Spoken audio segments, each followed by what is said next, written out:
But you know, we seem to have shifted over to Marvel Yeah. now. Rather but than we have a Star Wars. great segue because you know she was also in the trilogy, the prequel trilogy. That's true. Well, you Yeah. can't, the trilogy that can't be named. It sounds like you're saying. Yeah, it's true. Well, I mean, it's funny that we still regret it as such because you know I'm probably gonna have to watch all the films again at some point for a little bit of perspective. But really, like the more I think about it, and especially after that episode of the Disney Gallery, like hearing Dave Filoni talk about the prequels and all that, I have like a new level of respect for them that I didn't have a couple of years ago. Because basically, when he started talking about like that scene in Phantom Menace when they were fighting Maul, Darth Maul. Yeah. and he said, "Oh, the scene was never about the fight itself. It was about the fate of Anakin that then extends all the way to Return of the Jedi." That made me think like, actually, yeah, that's a point. I think I think the problem is people are remembering, and it's this issue where I think it's very similar to what happened when the prequels came out, and because I've said this to people saying I think the sequel trilogy is going to get a little bit more love later down the line than it is now, because just like when the prequels came out, it felt like a series of set pieces, some of which worked, most of which didn't, and then you hated it afterwards, and then and that's because the first trilogy was so much better, and then all of a sudden it's history repeating itself. Because if you think about it, the great scene in Phantom Menace is the fight between Obi-Wan, Qui-Gon, and Maul, and then in the second film, it's the Battle of Geonosis, and in the third film's actually good, so that one doesn't count as much. But the first two, there are only a few good scenes, and the rest are just really bad. And I feel like that's the same thing with the current trilogy. To be fair, when you say good for Revenge of the Sith, it is, but also there are moments that are quite. Oh yeah, no, You know, but it's the least bad filled moments of the three films. If that makes sense. Yeah, no, I agree. But as films, maybe not, but as Star Wars films, I'm still willing to say that they are leagues better than new stuff. Not as films per se, although you know, with Rise of Skywalker, I have my doubts. But as Star Wars stories are better, but the direction is worse. They just feel more Star Wars. Yeah, no, they like... do feel more Star Wars. I'll admit to that, but I think. And I think I said I like Force Awakens, but basically I think it set up a lot of stuff that basically either didn't pay off or didn't pay off how it was or didn't intended to have any follow through. Yeah, which is I don't know, like if you follow J.J. Abrams' TV, but he's like when he directs TV, his TV shows are very much like that as well. Right. What has he done? Lost. Fringe, oh, sure. It's like what's Alias? But yeah. So it's like wow, spectacle! Look at this! Wow! What's going to happen here? What's going? Well, and then at the end you just go, oh, nice. Wait, what? Yeah.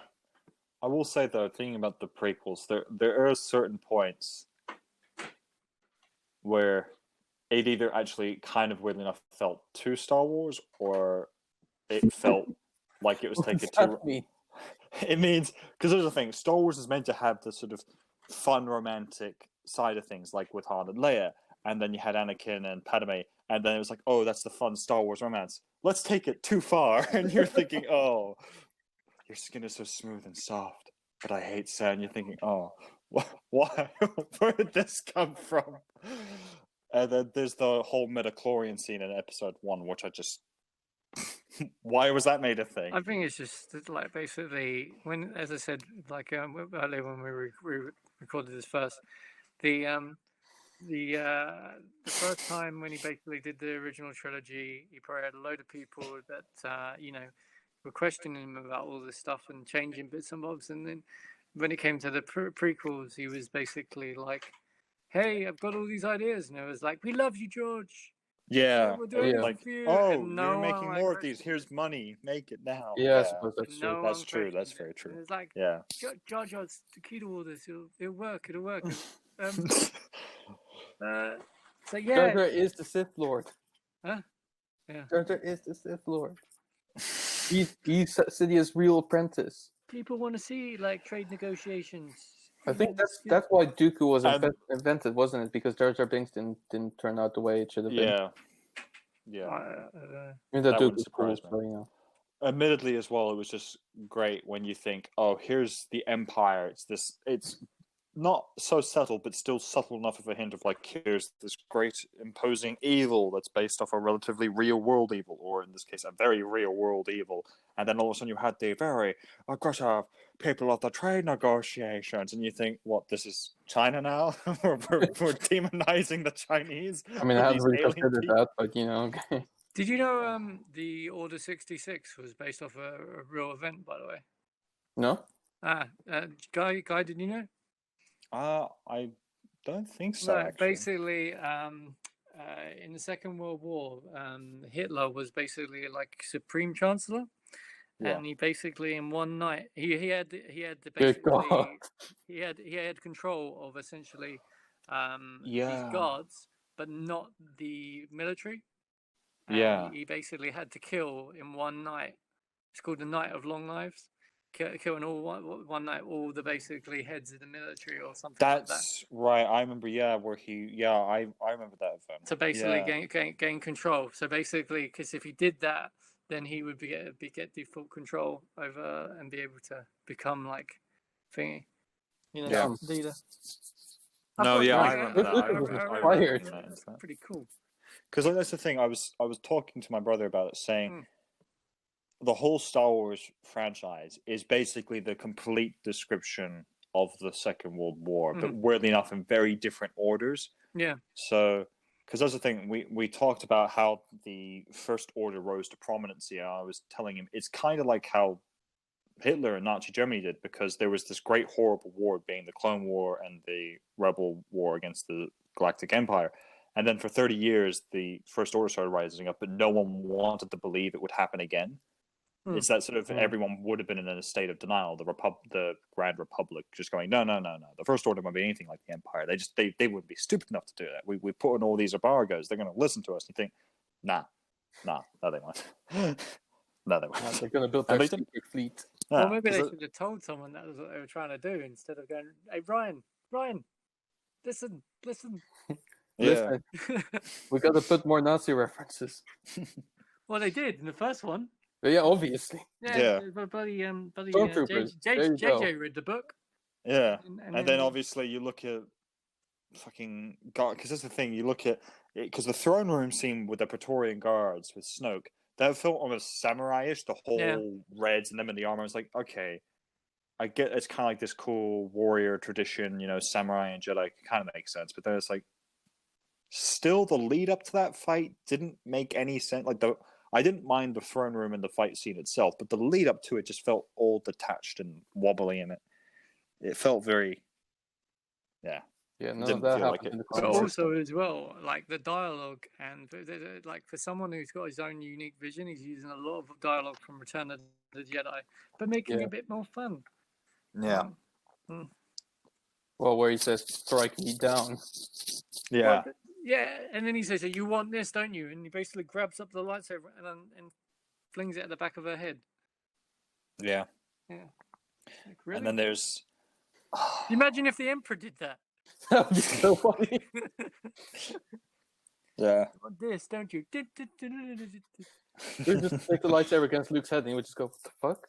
Why'd you do that?" And actually, hang on a second. The gold robe as well. Like we're taking the gold robe into basically like we're accepting it. Yeah, but the thing was when he was a hologram, we didn't know him from a hologram.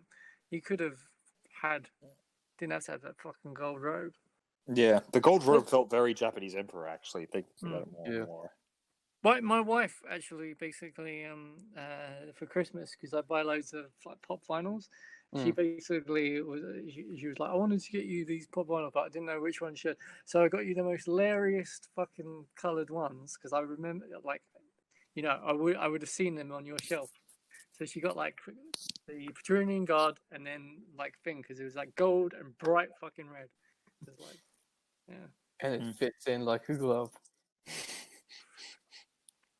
Oh, boy. See, the Clone Wars never had this. nah, And Porgs. I didn't actually mind the Porgs. the Ah, porgs I- weren't too I- bad. I Absolutely I I, not. I Well, the haven't thing Porg. is, the porgs just like the Ewoks. You know, they're there. It's clear just a merchandise thing. I don't know about the Ewoks because obviously, like, I grew up with them thinking to myself, like, okay, they're just creatures on this planet. Like, I haven't ever seen anything related to marketing for Return of the Jedi. But the Porgs was He did 2 films. Yeah, he did related to 2 Ewoks. Christmas films that he hunted down because they were so bad that even George went, no. I will fight. George confessed that he tracked down every single copy he could to destroy it. Well, That's didn't how do a bad good job, did he? No, he released it on DVD in the early 2000s. I've got it. Well, yeah, because at some point you can't because you can't anymore. find it anymore. That's the thing. Nah, Like he deleted it pretty swiftly. Yeah. But what's quite funny is the first one's actually a Star Wars film. The second one is like a film that wasn't originally a Star Wars film and then was translated into a Star Wars film. But the Nice. second one heavily basically has all the Ewoks. So the Ewoks don't speak like Ewokese or whatever. They speak like English, but in a squeaky voice. Oh my god. That's even worse. That sounds terrible. Yeah, That it's sounds so much worse. horrifying. Oh god. I've watched the first one and yeah, that was it. I'm not going to watch the second I don't blame you. one. Why did he make this? Because he needed things to do while he sat I in his think mansion he with his liked, billions of dollars that he made. I think he himself. liked, what was his name? What's his name? Warwick Davis. Okay. Right. It was just a kid on set. He was like, "Hey, Willow, and we'll Yeah. put you in Caravan of Courage, and we'll put you in Battle for Endor." Yeah. Yeah. Have you seen what is it, Life's Too Short? No, I haven't. No. It's like basically like Warwick Davis is going, "Oh, yeah, these are all my films I've been in. Caravan of Courage." He goes, "That's yeah, that was a film," and he goes, "And Willow." And that was grossed to like 100. That was like for £3 million, and it's grossed about was probably over these 40 years made a lot of that back. So They're always doing the end weirdly. Yeah. Well, because then they become forgotten. Then they get found. They're And everyone's loved like, by "Man, you gotta people. watch It's a this short shit." film. they do. It's Disney's Willow now, though. It's actually, if you look up, it's called Yeah. Disney's Willow. Is it on Disney Plus right now? I don't know. I think Maybe. they'll probably, because they're going to do some sort of Disney Willow series. Oh, sure. Okay, yeah. So I think when that comes about, they'll basically do it. Don't know why they're not doing Goonies. Isn't Goonies? Goonies is on there, I think. Is No, it? but like a sequel to Goonies, that seems long. There have been a lot of talks about it for a while. I think that they've been planning on doing it, but I think the thing is that it's unclear whether or not they're going to just do a remake or a proper sequel with the original cast. It's unclear. I will say, Do we do what they did with Ghostbusters and do both? yeah. One didn't work. Let's try again. With a soft To be reboot. fair, they are making a new Ghostbusters film. Yeah, but it's set within the actual universe, Yeah. the original universe. Yeah, Not it is, but it is still with a new cast and everything. But it still looks quite good. Yeah, it actually doesn't look too bad. Mainly because it isn't. Yeah. It looks like they tried to come up with a good story instead of a gimmick. We're Yeah. making something that everyone liked, but just with an all-female cast, because that's how you make great, strong female characters. I think as well, if you basically make a film and then you put at the front of it, like, Ghostbusters universe or Dark Universe or something like that, you're kind of like shooting yourself in the foot. Yeah. Because you're going to put extra bits in to basically establish, and then if it fails, you're like, well, fuck. Well, yeah, but Yeah. that's what happens all the time, right? Because basically they announced that for Green Lantern at the time, I think, because that was meant to kick off the whole DC. cinematic universe. Yeah. Yeah. It failed, and then they were like, "Well, we've got Harry Potter, so if it fails, then fine." And then Harry Potter was coming to an end. They were like, We need something to fill the "We void need, now. we need something now." Yeah. Fuck. Quickly, fast track Man of Yeah. Steel. You got Quick, it, boss. someone find Christopher Nolan right now. Yeah. Oh god. Anyway, so Back on the Star Wars. back on stars, yes, because for some reason it just really seemed like we don't really want to talk about it twice. Weird. It's like we talked about it for an hour and then the audio wasn't recorded and then we had to re-record. Okay, I just want to point out how lucky I am that this happened in our private time and not at work. Yeah, okay. Ron, are you saying our Having podcast said doesn't that, work? as far as our colleagues are concerned, this didn't happen. Okay. I'm sure the only person who watches it will be Alex. It's true. Hey, Alex. Why won't you discuss Star Wars with me, but you will listen to this? It's true. It's like it does feel like every time we start a discussion with them, Listen for like to 10 I minutes, don't know, like half and an hour. suddenly it's about Harry Potter again. Yeah. Right, where it's like, oh, you say Star Wars is a crap. Well, what about Fantastic Beasts? How about you defend that shit, huh? Yeah. It doesn't, and then the conversation just dies. Oh well. Next possible guest, Ron. You get this actually on the show. Well, Owen, weren't you and Alex at some point going to do your podcast as well? Yeah, we were going to have basically. Is that still happening? We always we're going to do it, but we've had problems. But we're going to argue basically because me and him have different opinions about everything. But I think because he's a cynical dick. He'll watch like Force Awakens and Rogue One and be like, I hate them, and then he'll watch Ninja Turtles 2 and go, it was a really good film. You should watch it. Oh my god. And I'm like, I think he likes to wind you up as well. yeah. And as well, he always uses the same freaking argument against me, which is the best film series. Because I always say to him, the most consistent film series of quality is Toy Story 2. And he goes, nothing will beat Toy Story 2. So Toy Story, the collection. Yeah. Like because they're consistently like of a good quality. Yeah. Yeah. It really is. Say what you will about Pixar, they very rarely make a bad film. They do on occasion. You look at The Good Dinosaur, Cars 2, and some of the other shit they put out there, but they typically nail it every time. Yeah. But I can't think of the most recent bad Pixar film, though. It was Onward. I don't know what that was. The thing is, I haven't actually seen it. It was meant to come out. It hasn't come out yet. I think it's been delayed. No, it's actually on Blu-ray. Yeah. Because it was meant to come out in cinemas, and it's probably very limited release in cinema, and then they probably released it. Yeah. Okay. Huh. It was Monday. released in Odeon before they shut down. Oh, okay. Because the film was probably out so for like bad. well, that's the thing. Like, it was probably out for I would imagine like a week, and then lockdown happened. They're like, well, we might as well just put it straight onto Blu-ray so people can just keep they'll make that part of the box office thing, I suspect. And then cinema said, even though there is lockdown, we will still remain open. And then like a couple of days later, we're like, do you know what? We're not staying open. No, a lot of cinemas Odeon was down, but really fucking like headstrong on staying open. Well, do you want to know why? Because Odeon is owned by Cineworld and they're going broke. Oh. Yeah. Really? Cineworld could possibly collapse because they're the third biggest chain in the world and they owe a lot of money. So it is suspected that unless they can get open again in a while, Cineworld is just going to Well, then maybe stop buying other companies. Yeah, I know. Stop spending money you don't have. They bought Odeon, I think, was it Odeon or Picture House? They bought one of the two, I think, or both. Possibly Actually, both. now that you say it, it would have probably been more likely Picture House. Because I do believe I've seen... I think they own them both. Because Odeon and Picture House are both owned by Cineworld.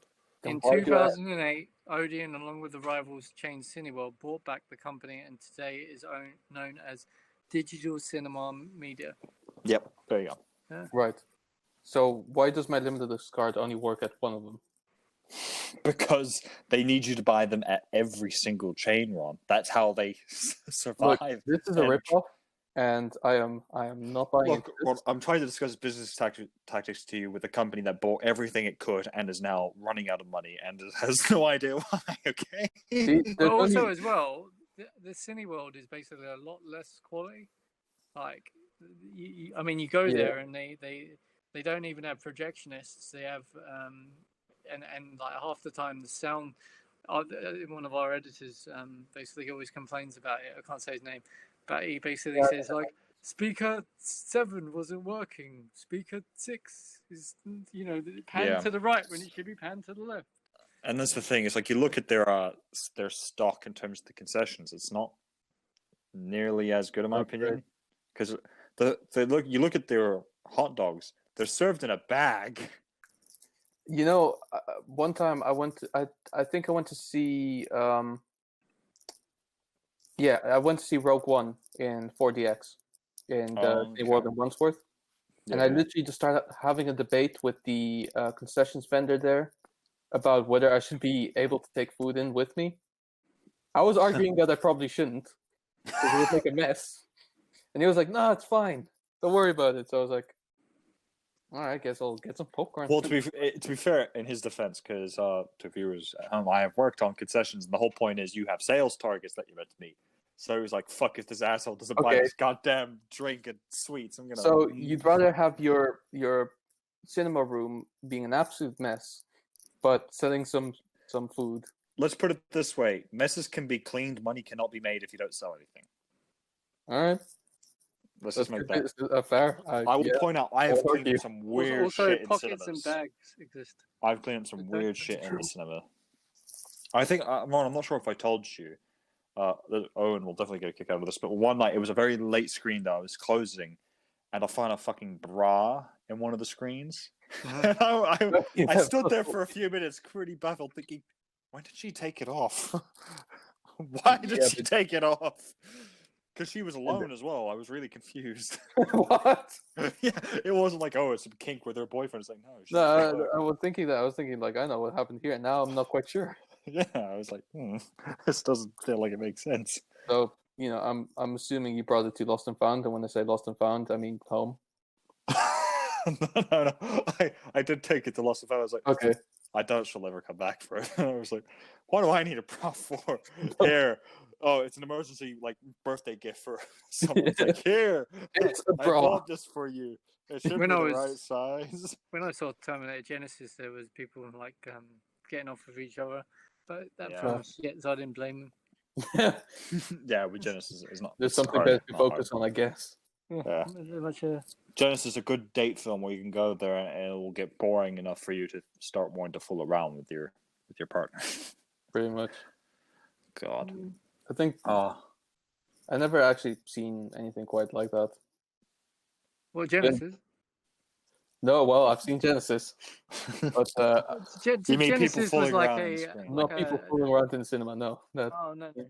I mean, Genesis was like a mad manga film, I think. It was just completely off. I don't know what the fuck they were doing. Nah. No one does. I don't think they did either. It was funny because I remember apparently somewhere, I'm not sure whether or not this was true, but apparently James Cameron said this is the sequel instead of Terminator. This is the better sequel for it than Terminator Salvation. I was like, well, the bar's already pretty low there. It doesn't matter because he's now said that fucking Dark Fate is the true sequel. So what does that even mean? Yeah.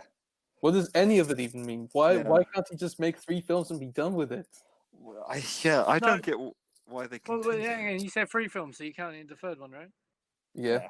Yeah, it's fine. I haven't gone from the third one. Third one's it's not great. Third one's a remake of the second one. It's just like with a lighter, funnier director. Yeah, that's fine, and there's nothing wrong with that. But basically, just go like, okay, I made 3, done. It doesn't offend, but I still think there's a third film to be made, which is like the future. It's like it should go 1, 2, 0 to me. It should go, and the 0 should be the lead up to basically that Terminator and the T1, the 2 Terminators and the T1000 and Carl Reese getting sent back. That should all be one story. And there should be that, and that should be where it ties up. Well, to close the loop. Yeah, to close the loop. like Yeah. like Yeah, like a future that would war. make sense. Yeah, But that would be and, quite good. Yeah, and we're like and you can bring something new into it. Like one of the ideas I had was basically, why didn't you do like hybrid Terminators? So instead of basically like the Terminators like lost because you know that they've lost a war, then basically like have them augment people, like, and so that's how they're gonna survive. kind of like what they did with the guy in Salvation. I can't remember the name of the character. Yeah. But like, Yeah. but But But actually, just not a interesting. shit. Yeah, but just not a shit. Yeah. yeah, and they try and like. That's an interesting idea, though. Actually, yeah, that is interesting. Yeah, so and you could do it like the Thing. So basically, Oh. so you could like they don't know, like, am I infected or am I basically a thing? And it could be like they're rushing because if they close the loop, they send this back. None of this will happen. They will be able to stop Judgment Day, and none of this will happen. Because we're going to lose, and then they basically at the end of it they send it back, and one starts and two. And then it just goes around a little bit. You can just watch it. 1-2-0, 1-2-0, 1-2-0. Like, Yeah. That'd be awesome. Yeah, that'd be cool. So James Cameron or whoever's listening, Get on it. Get on it. Listen, please. Give us the Terminator film we really want. Kathleen Kennedy, even not. Look, if she's listening, She what we already said hates earlier, us. you can take our ideas. Yeah, she probably doesn't like us very much. No. I She mean, goes, look at these men ruining my Star Wars. I mean, in previous seasons, we've We've slacked her off quite pretty hard. heavily. Yeah. We really torn her a new one. To be fair, she expects it at this point. Let's be honest, because most She really Star Wars does. fans hate her already at this point.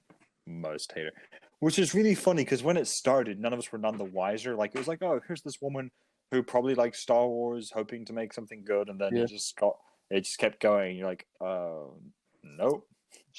That's the thing. Is like there's so many cases in which like she talks in a particular way where you can see like she does love Star Wars for what it was. But like, why can't she just properly translate, whatever that was into? I guess in the end, it is. I imagine it could be logical to the extent that there was. I think, as Owen said, she lost control. I think the thing is that there is so much pressure with it. There is, because you're being put in charge. Like you, and the thing is, she's never been in charge. Actually, that's I think a fair argument. Is that she's never been in charge of anything. She was in charge of those. She was in charge of this. She was in charge of. Now she's being put in charge of arguably one of the biggest money-making schemes. And Disney are telling her, "We spent $4 billion on this. Make sure we get our money back." They overpaid as well because the financial thing was like 3 point something. Oh, it was a lot. It was like 3 billion, and basically Pixar was like 4 something, and then and George was like, "I'm not selling it for less than Pixar." So they said, "Okay," and then so she's got that on her as well. Like, we bought this for more than it's worth. Like, come on. Yeah. Because the thing is that you can imagine Kevin Feige, if he does, I think whether or not it has been confirmed, he takes the reins for Star Wars, is that he's going into it very well prepared. He just did Marvel, for God's sake.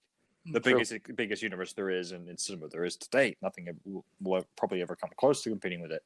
So he'll be in a really good position to go, okay, this is the direction we now take Star Wars in. That will actually work because he knows what he's doing. Or at least he's very good at making it seem like he knows what he's doing, which is also very important in the film industry. But that's the thing with Feige, at least, like you see that he cares about. I mean, there's exceptions to be made. I don't know how much he's actually standing behind Captain Marvel. But that might be my bias speaking rather than actual truth. He might actually genuinely think this is one of the best films he's ever made. Yeah, I think that's the thing is that Captain Marvel. You know what? Actually, it felt like a transition film from Feige to whoever's taking over next from Marvel. Yeah, that's what Captain Marvel kind of felt like. Because Endgame felt like I think he put so much more of his focus and attention on getting Endgame done. Oh no, obviously the way it needed to. That he kind of whoever is taking charge of Marvel next, it wouldn't surprise me if he just said, "Okay, you handle Captain Marvel, you handle the next phase. I'll handle finishing off the final phase, or my final phase, essentially."